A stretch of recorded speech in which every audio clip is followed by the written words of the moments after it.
Um antropólogo estava estudando os usos e costumes de uma tribo africana quando, ao final dos trabalhos, propôs uma brincadeira às crianças da região. Colocou um cesto cheio de doces embaixo de uma árvore e propôs uma corrida. E disse, olha, quem chegar primeiro leva o cesto. As crianças se alinharam prontas para correr e quando elas estavam prontas para correr, ele disse já.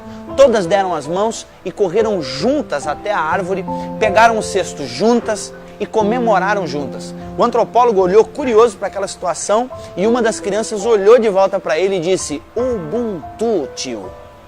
Como uma de nós poderia ficar feliz se todas as outras iriam ficar tristes? Ubuntu é uma palavra que representa uma filosofia e uma ética antiga africana que significa sou quem sou porque somos todos nós. Uma pessoa com Ubuntu tem consciência de que ela é afetada quando um semelhante seu é afetado.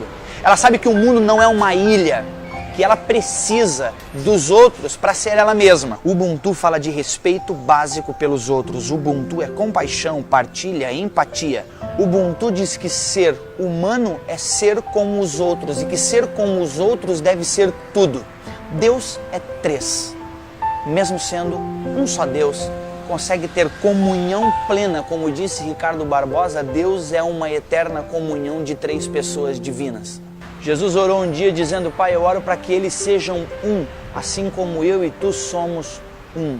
Esse conceito de unidade, de pluralidade única, de sermos indivíduos unitários, mas plurais ao mesmo tempo, é algo que me chama muito a atenção em Jesus. As pessoas olham muito para o fato de Jesus andar sobre as águas, multiplicar pães e peixes, assim como ele demonstrava poder e autoridade nesses atos, chama mais atenção a compaixão. O fato de Jesus chorar a morte de um amigo como Lázaro, o fato de Jesus certamente lacrimejar ao ver mulheres sendo arrastadas pelas calçadas, prostitutas sendo arrastadas para serem apedrejadas, isso sim mostra compaixão, mostra esse espírito Ubuntu, esse espírito caridoso, misericordioso da parte de Jesus para com as pessoas. Eu acredito inclusive que Jesus se importa com as pessoas, Deus se importa justamente por um único motivo, para nos ensinar que nós, seres humanos, devemos nos importar uns